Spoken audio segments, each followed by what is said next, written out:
Estamos aqui ao vivo. Boa noite a todos. Sejam muito bem-vindos aqui ao canal de vídeo no YouTube do Núcleo Espírita Chico Xavier, localizado em Piratininga, na cidade de Niterói. Eu sou o Márcio Hungria, faço parte lá da casa e queria dar a todos vocês o nosso boa noite, agradecer também a todos a participação. Estamos abrindo essa programação na internet por conta da suspensão temporária das nossas atividades lá da casa. Então, dando prosseguimento aqui nas redes sociais e no YouTube. Então, a todos que estão nos vendo e assistindo nesse momento, sejam todos muito bem-vindos. Nós vamos dar início ao nosso encontro de hoje, com a leitura da página do livro Fonte Viva, ditada pelo Espírito Emmanuel ao médium Francisco Cândido Xavier. E a mensagem de hoje, de número 17, intitula-se Cristo e Nós. E disse-lhe o Senhor em visão: Ananias. E ele respondeu: Eis-me aqui, Senhor. Trecho do Atos dos Apóstolos, capítulo 9, versículo 10. Os homens esperam por Jesus e Jesus espera igualmente pelos homens. Ninguém acredite que o mundo se redima sem almas redimidas. O Mestre, para estender a sublimidade do seu programa salvador, pede braços humanos que o realizem e intensifiquem. Começou o apostolado, buscando o concurso de Pedro e André, formando em seguida uma assembleia de 12 companheiros para atacar o serviço da regeneração planetária. E desde o primeiro dia da Boa Nova, convida, insiste e apela junto das almas para que se convertam em instrumentos de sua divina vontade, dando-nos a perceber que a redenção procede do alto, mas não se concretizará entre as criaturas sem a colaboração ativa dos corações de boa vontade. Ainda mesmo quando surge pessoalmente, buscando alguém para sua lavoura de luz, qual aconteceu na conversão de Paulo, o Mestre não dispensa a cooperação dos servidores encarnados. Depois de visitar o doutor de Tarso diretamente, procura Ananias, enviando-o a socorrer o novo discípulo. Por que razão Jesus se preocupou em acompanhar o recém-convertido, assistindo-o em pessoa? É que, se a humanidade não pode iluminar-se e progredir sem o Cristo não dispensa os homens na obra de soerguimento e sublimação do mundo. Ide e pregai, eis que vos mando, resplandeça a vossa luz diante dos homens. A seara é realmente grande, mas poucos são os ceifeiros. Semelhantes afirmativos do Senhor provam a importância por ele atribuída à contribuição humana. Amemos e trabalhemos, purificando e servindo sempre. Onde estiver um seguidor do Evangelho, aí se encontra um mensageiro do amigo celestial para a obra do bem. Cristianismo significa Cristo em nós. Então, vamos dar início aqui ao nosso estudo dessa noite. Gostaria de fazer um agradecimento antecipado ao nosso convidado de hoje, Luiz Cláudio Alfradique, do Grupo Espírita Paz, Amor e Renovação, aqui no Cafubá. Da nossa parte, que possamos ouvi-lo com muita atenção e carinho. E, Luiz, mais uma vez, queria agradecer a sua participação, sua presença. Um convite foi realmente um tanto em cima da hora. Então, mais uma vez, a gente reforça o nosso agradecimento. Então, Luiz, com você, fique à vontade. Boa noite a todos. Márcio, nós é que agradecemos a oportunidade de servir e sempre que for necessário, você sabe, estamos sempre à disposição. Que a paz de Jesus, que já nos envolve a todos, possa, a partir deste momento, nos manter todos tranquilos, serenos, focados no objetivo deste estudo, que consiga nos aumentar as nossas sensibilidades, ampliar as nossas sensibilidades e que possamos vivenciar o estudo em si. Hoje falaremos sobre Joana de Ângeles. Falar sobre Joana de Ângeles seria impossível sem os importantes depoimentos do nosso amado Divaldo Pereira Franco. Este estudo ele foi feito com base nas informações da biografia de Divaldo, um trabalho recente, onde ele destaca um capítulo todo para Joana, como também de uma produção da TVC sobre as vidas de Joana, lá em 2008. E o curioso é que a gente percebe que as informações da biografia, elas têm mais detalhes, talvez alguns detalhes que à época não poderiam ou não deveriam ser falados, e como também coisas que nós vimos até no filme Divaldo. Mas é interessante ressaltar que sempre quando se faz o filme, existe uma certa adaptação, uma versão, de modo que no transcorrer do filme a coisa fique mais atraente.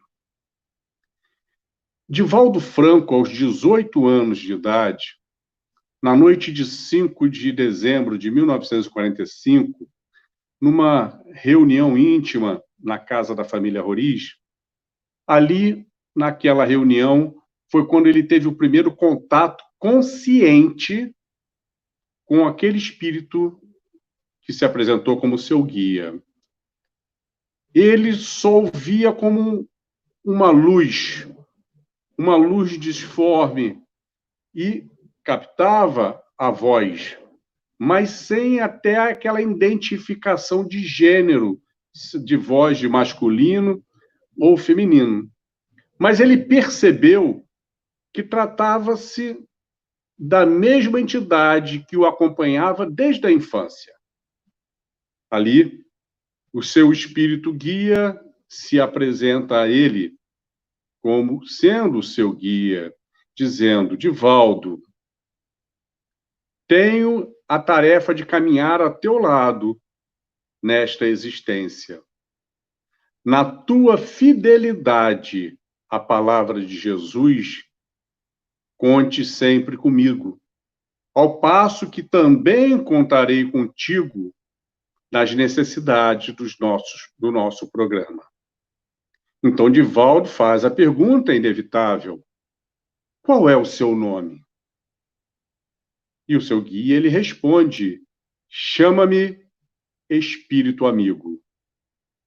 Ele ficou frustrado, porque ele sabia que todos os médios conheciam por nome os seus guias e não por pseudônimo. Ele achou o pseudônimo algo impessoal, mas respeitou e não comentou nada.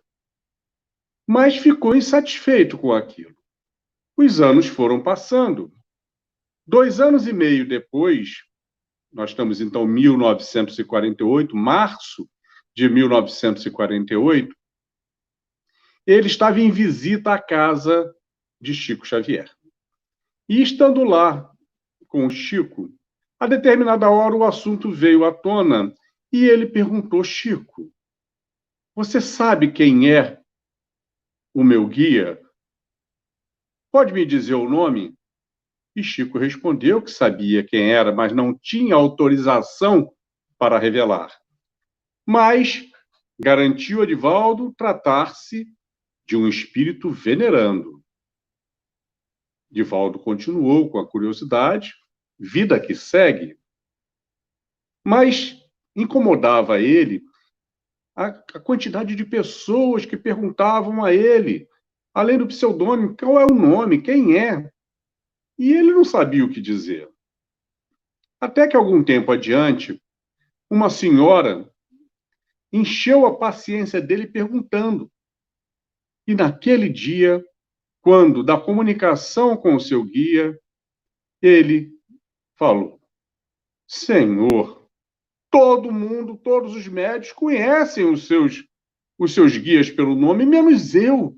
O senhor pode me fazer o favor de me falar o seu nome? O nome do meu guia. E de uma maneira jocosa, o Espírito responde: Divaldo, teu guia é Jesus. Ah, mas esse aí é guia de todo mundo. Eu só vou tirar uma beirinha. Eu quero saber o nome do meu guia, aquele que é só meu. E continuando, sorrindo, o Espírito, já apresentando a voz feminina, responde: chama-me Joana. Ah, Joana? Mais simples assim? Já que desejas, chama-me de Joana de Ângeles. Ah, então a senhora viveu como mulher, não é isso? Onde? Foi quando Joana lhe apresentou, lhe revelou uma de suas vidas passadas, dizendo: aqui mesmo, no Brasil, aqui na Bahia, no ano de 1822, foi meu ano de partida. Tive uma encarnação como Joana Angélica de Jesus, a Madre Joana Angélica de Jesus, 1762 a 1822, uma encarnação de 60 anos. E ela, Madre Joana Angélica de Jesus, era a Madre Superiora responsável pelo Convento da Lapa, em Salvador. No Convento da Lapa, em Salvador, além da clausura das próprias irmãs, eles recebiam também as moças que tinham se equivocado na vida e que era quase que uma tradição das famílias mandarem para o convento aquelas filhas que tinham se equivocado, para que também ficassem ali em reclusão. Naquela noite, eram épocas da independência. As lutas pela independência estavam acontecendo. E então, soldados portugueses embriagados tentaram entrar no convento. E Joana Angélica, pressentindo que se eles fizessem, acabariam por violentar não só as irmãs, como também aquelas moças, ela sai, se coloca diante da porta principal e tenta ganhar tempo dos soldados para que as demais irmãs fugissem por uma passagem secreta, levando as moças em segurança. E naquele momento em que ela tentava impedir ali os soldados, um deles a transpassa com a baioneta e ela desencarna. No que Divaldo fala para ela: mas minha irmã, por que não me contou isso antes? E Joana lhe responde: eras muito imaturo ainda para saber. E só revelou aquela parte, pois foi paulatino, foi bem lentamente que ela, ao longo dos anos, foi revelando as suas existências. Mas naquele momento onde ela se apresenta como Joana Angélica de Jesus, foi quando ela se apresentou como com aquela vestimenta tradicional, o hábito branco, o véu azul, que era a imagem que ela utilizava como Joana Angélica de Jesus. E falou com o Divaldo sobre a missão: escreverei muito pelas suas mãos, mas trago comigo um grande número de almas que me são afins. São a minha família espiritual e tenho a responsabilidade de trazê-las sob a direção de Francisco de Assis. A ti, Divaldo, convidarás primeiro pela palavra, pela psicofonia, e depois as convidarás também ao trabalho pela escrita, pela psicografia, colocando ali a Divaldo como seria a missão. Os anos passaram, o trabalho contínuo. Já estamos agora no ano de 1969. Divaldo estava em uma conferência na cidade do México e ao final da palestra, Joana lhe aparece e aponta para uma determinada pessoa, um homem, dizendo a Divaldo: Divaldo, procure aquele homem. Por um acaso, era um homem que estava gravando a palestra. Era um executivo da Companhia de Petróleo do México. E fale com ele, Inácio Domingues. Ele faz parte da minha família espiritual. E peça a ele para lhe levar para conhecer um lugarejo chamado São Miguel de Napantla. Divaldo atendeu, conversou com a pessoa que de imediato se ofereceu para levá-lo no dia seguinte. Eram uns resquícios de uma fazenda. Chegando lá, nos escombros, percebeu que havia uma construção em homenagem a Soror Juana Inês de la Cruz. Soror, na língua espanhola, é um termo similar à irmã. Irmã na referência de irmã de caridade, de madre. E então, Joana se apresenta a Divaldo naquele momento. Se apresenta a Divaldo na forma, nas vestimentas características de Juana Inês de la Cruz, dizendo: sim, Divaldo, era eu em mais uma de minhas reencarnações. Isso no México, no ano de 1648 a 1695, uma encarnação de 47 anos.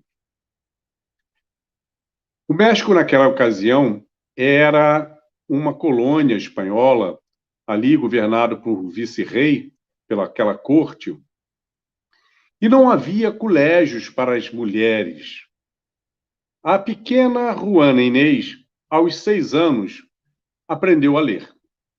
E descobriu ali o objetivo daquela sua existência.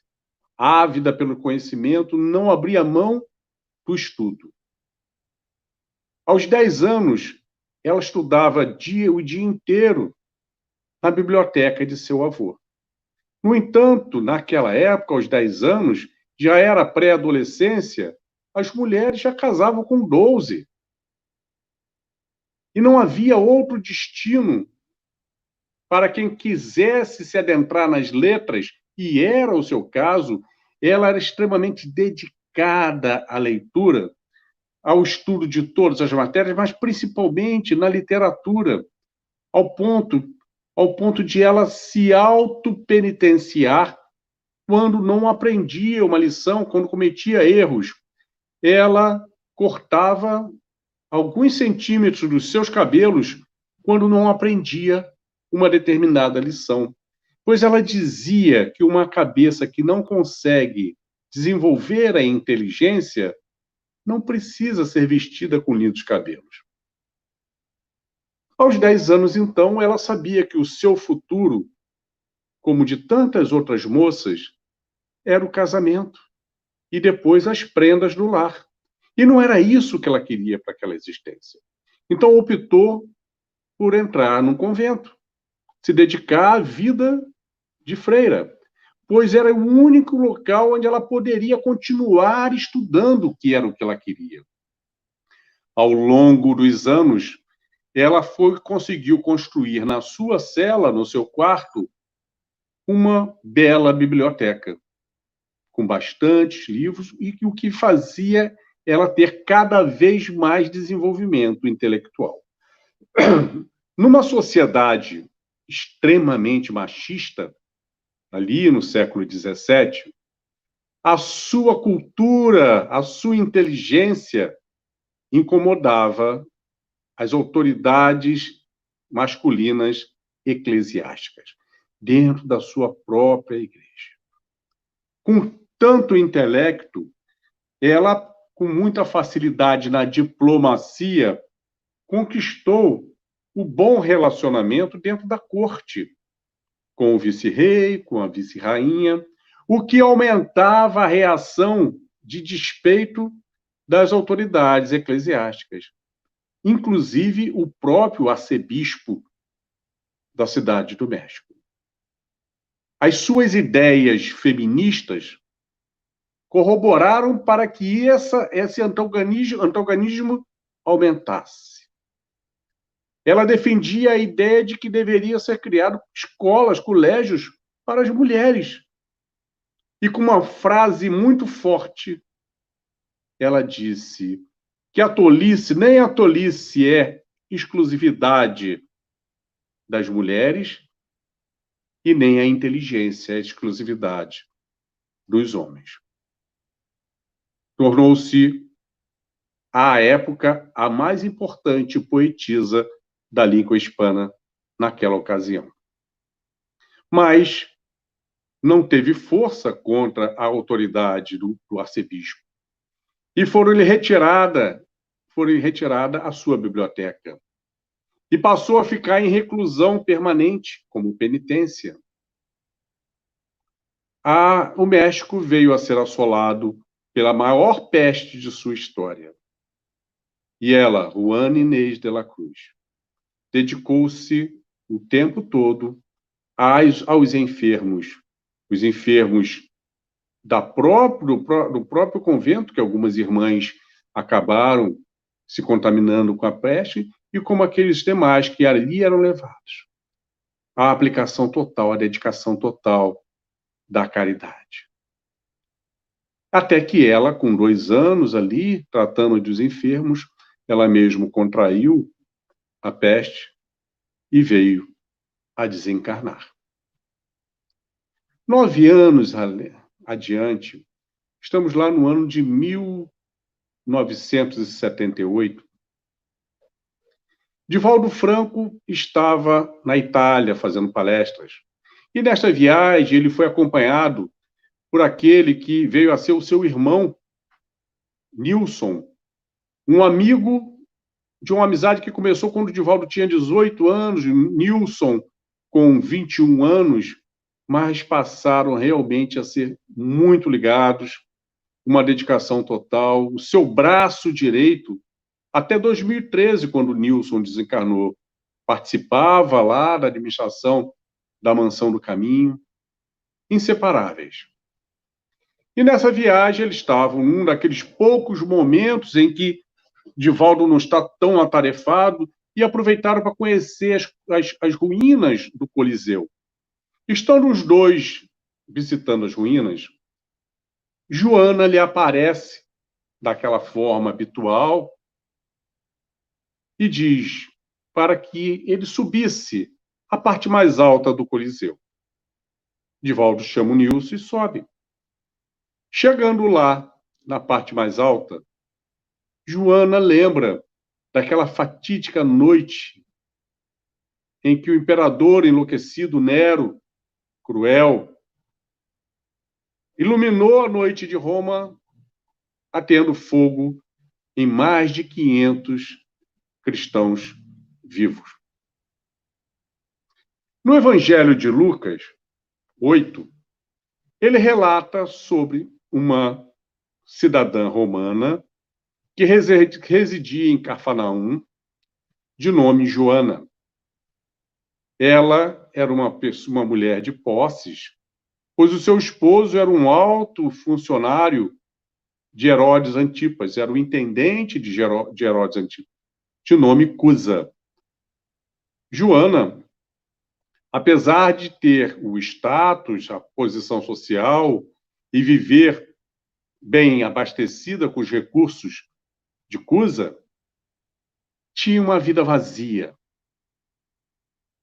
Um marido que lhe tratava com indiferença e, por vezes, com violência.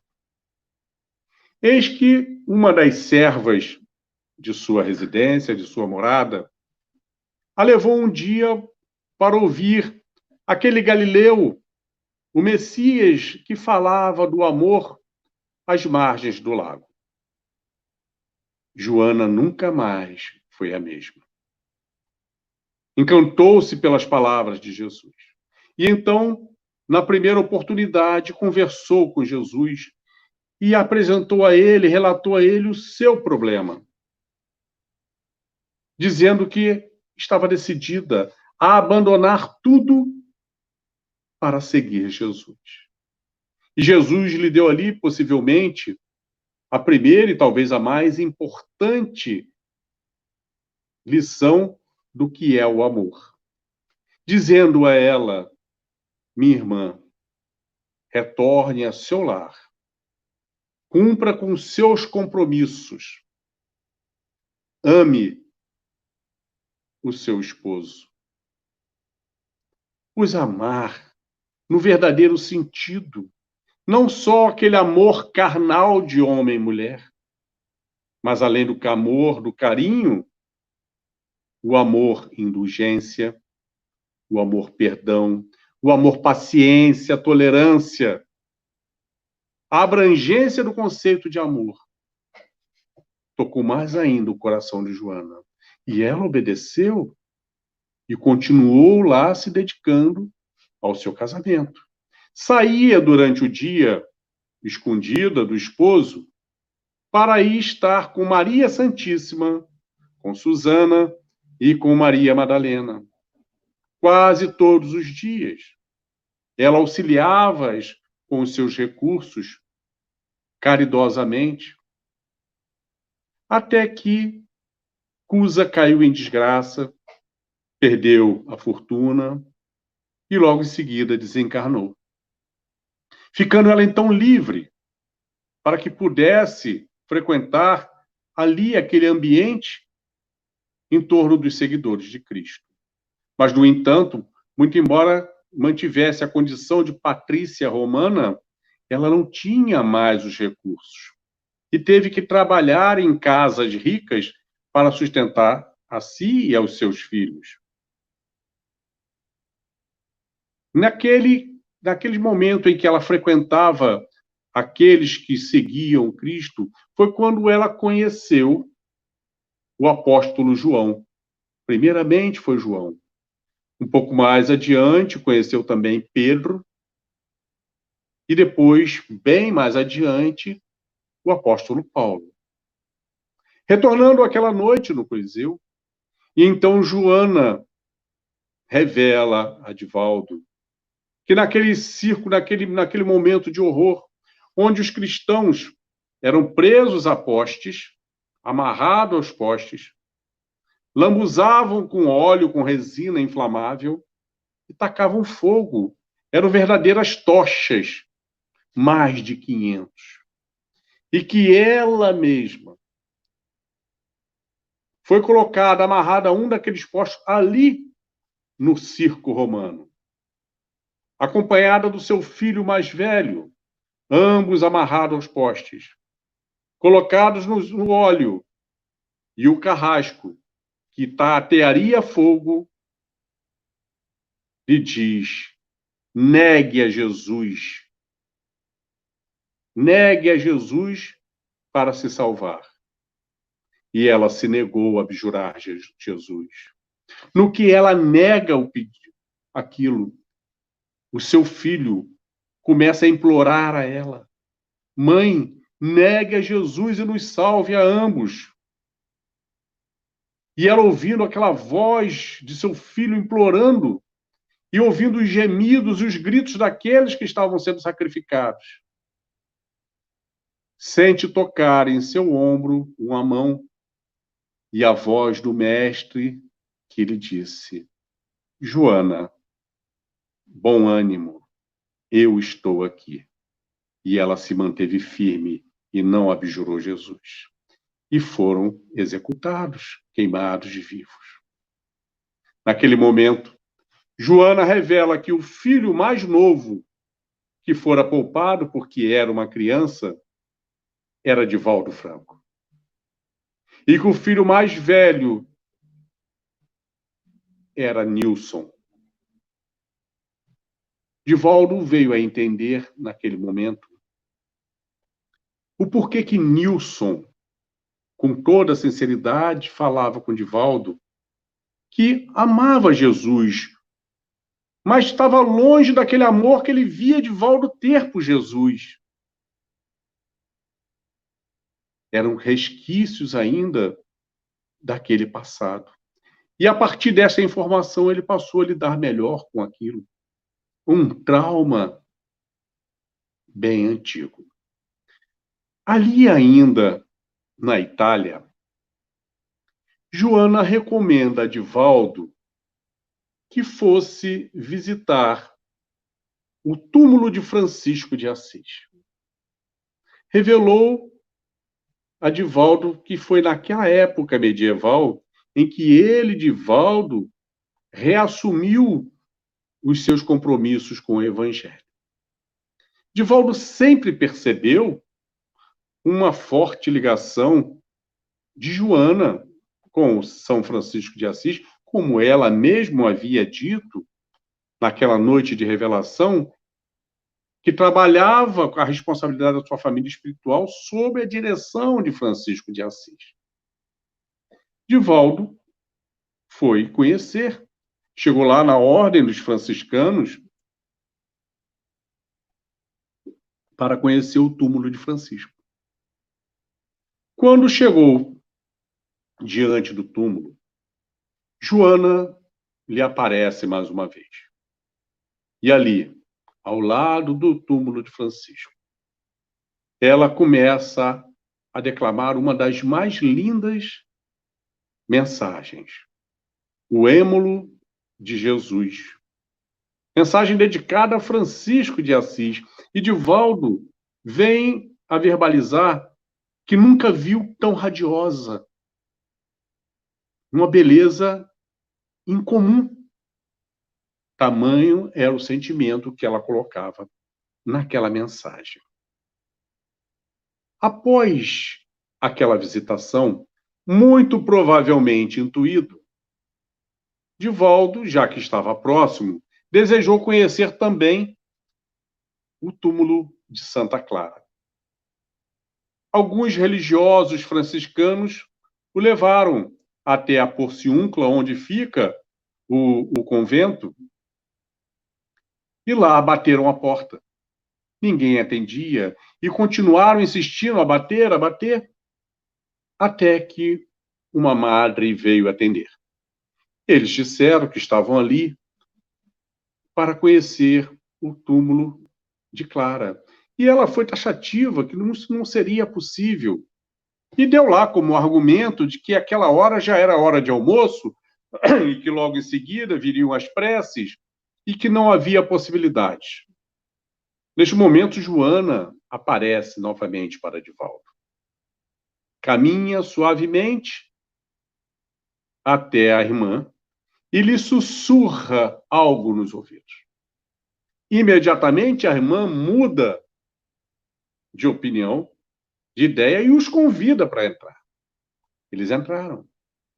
E quando chegaram diante do túmulo de Clara, a surpresa de Divaldo foi total, porque ali, um corpo de 700 anos, Clara viveu entre 1194 e 1253, uma encarnação de 59 anos, e o corpo estava íntegro. 700 anos. Dava-se para ver tudo, todo o semblante. E naquela hora que Divaldo estava ali admirado, vendo como aquele corpo estava conservado, Joana, mais uma vez, aparece ao lado do corpo. Divaldo olha os semblantes de Clara e olha os semblantes de Joana e percebe total similaridade. E mentalmente diz: minha irmã, é o mesmo espírito. Você foi Clara. E Joana não respondeu, simplesmente sorriu. Divaldo comenta que isto é muito comum aos espíritos venerandos, esse pudor de se pouparem de comentar encarnações onde foram personagens famosos. Eles têm esse pudor. Veja, Clara, a ligação com Francisco de Assis. Lembrando que Joana de Cusa, primeiramente, se aproximou de João, o apóstolo João, João Evangelista, que retornou na Idade Média, reencarnando como o pobrezinho de Assis, Francisco de Assis. E ali, Clara, acompanhando Francisco de Assis. Algumas curiosidades, algumas questões não deixam de nos vir à mente, mas Divaldo vem nos esclarecer. Não dá nem tempo para a gente ficar curioso. Quanto a essa questão da similaridade. Divaldo relata que os quadros retratados de Santa Clara pelos artistas da época, comparados aos aqueles artistas medievais, comparado com os quadros retratados de Juana Inés de la Cruz, artistas barrocos, a similaridade é total. E comparados com os quadros retratados de Joana Angélica de Jesus, continua com a mesma similaridade. Então, Divaldo vem a nos explicar que o espírito, ele, quanto mais evoluído, mais facilidade ele tem na formatação do corpo a cada encarnação, atendendo assim às suas necessidades. E quanto mais inteligente, mais facilidade. E está aí o caso. Uma outra curiosidade é a repetição do nome. Com exceção de Clara, nós tivemos Joana de Cusa, nós tivemos Clara, mas Joana informou que entre Clara e Juana Inês de la Cruz, ela teve uma outra passagem terrena, também utilizando o nome Joana. Mas que ela não entrou em nenhum detalhe a respeito desta encarnação, muito provavelmente privando a privacidade dos demais personagens. Ela não entrou em detalhes quanto a essa. Juana de la Cruz, Joana em espanhol, Joana Angélica. E sempre os nomes. E Divaldo nos mostra também, nos fala, que quando o espírito está no processo de reencarnação, durante a gravidez, nós sabemos que o psiquismo do espírito reencarnante já começa, ele já interage com o da mãe e também com o do pai. Principalmente com o da mãe. Interage por 9 meses. E quanto mais elevado for o espírito reencarnante, mais influência o seu psiquismo age sobre o psiquismo dos pais, tornando-se muito mais fácil influenciar a escolha do próprio nome. Talvez isso venha a explicar aqueles casos onde pessoas a vida inteira dizem: quando eu tiver um filho, o nome vai ser fulano. e quando vem o filho muda para ciclano. Talvez influência. Uma outra curiosidade é que essas experiências sucessivas, de Joana de Cusa a Joana Angélica de Jesus, experiências dedicadas ao Cristo, seguidores do Cristo, experiências ligadas à caridade, a experiência de mártir de Jesus, fez com que Joana, conforme informam os espíritos, Joana de Ângeles, alçasse a condição entre aqueles que são os mais elevados espíritos ligados ao nosso planeta. Joana está num patamar muito elevado, verdadeiramente venerando. Uma outra curiosidade é que Divaldo diz que Joana raramente lhe aparece aos domingos, pois ela reserva o dia de domingo para ir às esferas superiores e estar com Francisco de Assis. Aproveita para ali se recarregar, se restabelecer dos miasmas densos do nosso planeta. Esta informação, Divaldo, certo dia, foi conversando com Chico Xavier, revelou isso para ele. E Chico disse, engraçado porque Divaldo também reserva os dias de domingo. No dia de domingo, ele também vai às altas esferas, estar com Lívia, aquela que fora a sua esposa há 2000 anos, quando ele era o senador Públio Lentulus. Invariavelmente, aos domingos, ele faz isso, informando que Lívia nunca mais reencarnou. Mas quando existe um motivo muito importante, Joana abre a exceção e comparece aos domingos. Mas quando não tem esta necessidade toda, manda um emissário.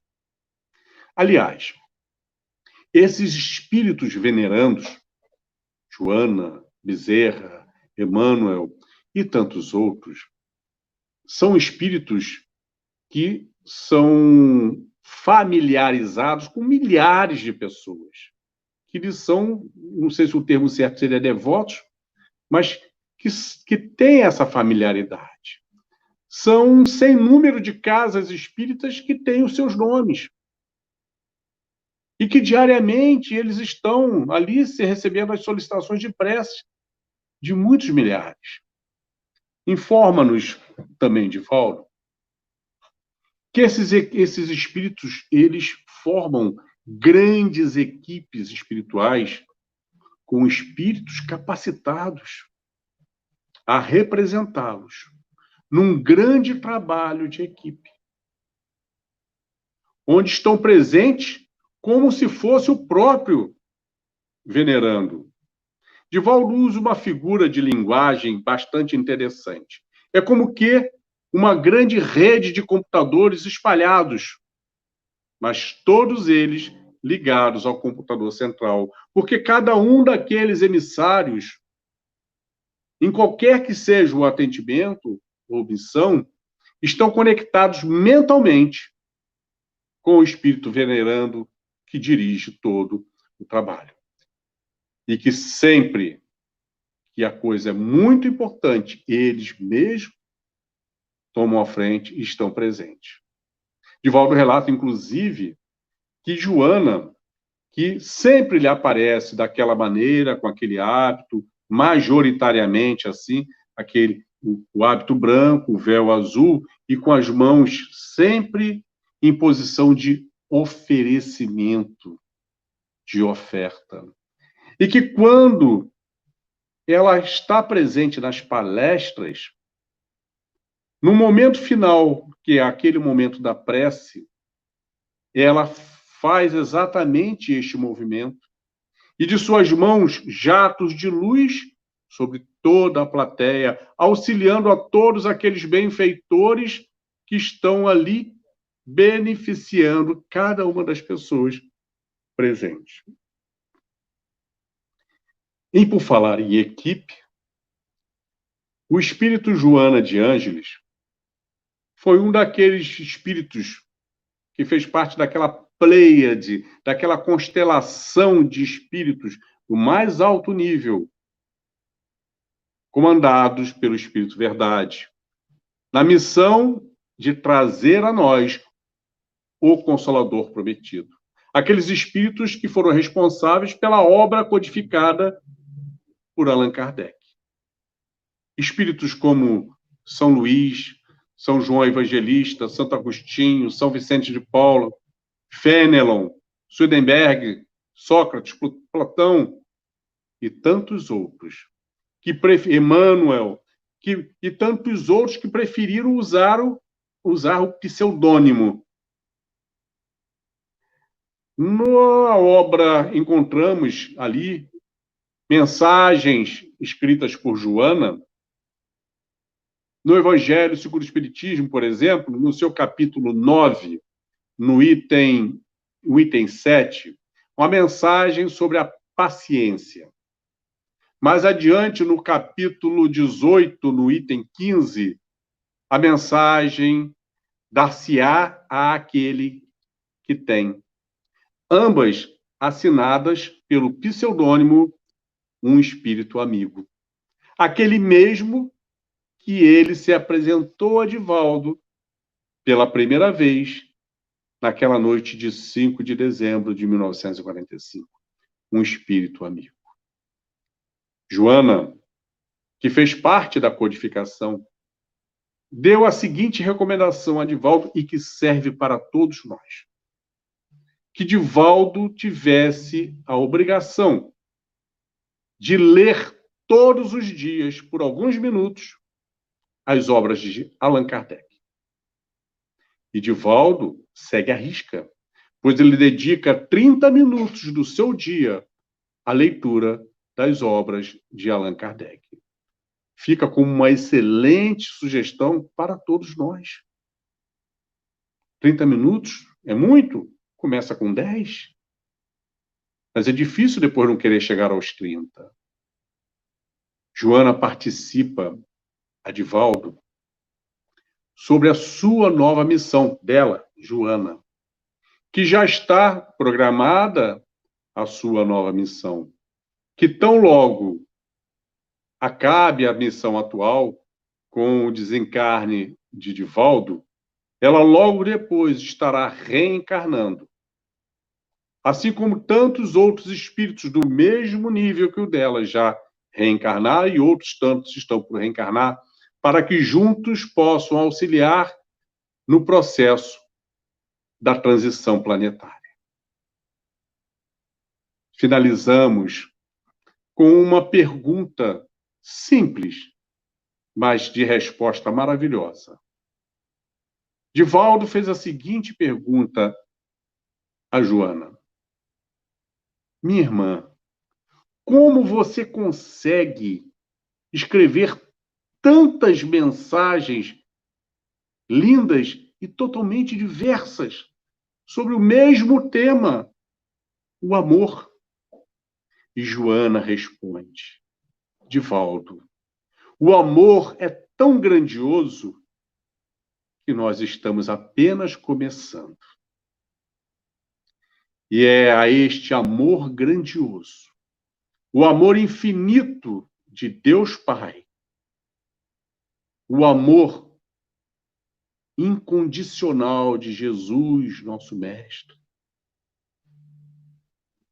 o amor desses emissários de luz, esses venerandos que tanto trabalham e se dedicam à nossa humanidade, ao amor dos nossos mentores espirituais, nossos anjos guardiões, um amor tão paciente, diante ainda de tantos erros que cometemos, mas que não nos abandonam. E estão sempre nos inspirando, nos intuindo ao reerguimento, à retomada, à determinação. A esses amores todos, nós damos graças. Agradecemos no fundo do nosso coração, rogando a Deus, a Jesus, as suas bênçãos, e que neste momento, cada um dos lares que estão conectados aqui nesse estudo, possam, em silêncio, sentir a presença do seu anjo protetor, o abraço fraterno, o abraço amigo. E os nossos votos de muita paz a todos vocês. Que assim seja.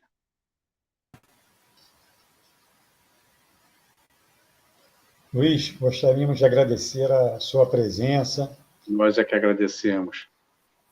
Uma passagem me chamou muita atenção pela devoção desse espírito, desse personagem.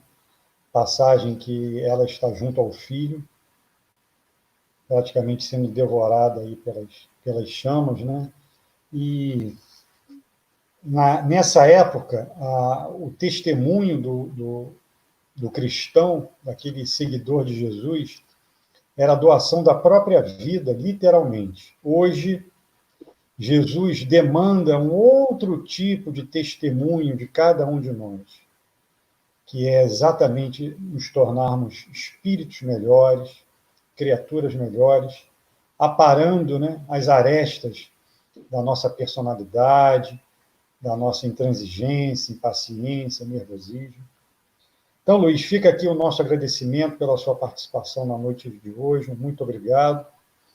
Agradecemos também a todos que participaram nesta oportunidade, aqui pelo chat, pela presença virtual de todos vocês que nos acompanharam durante a palestra.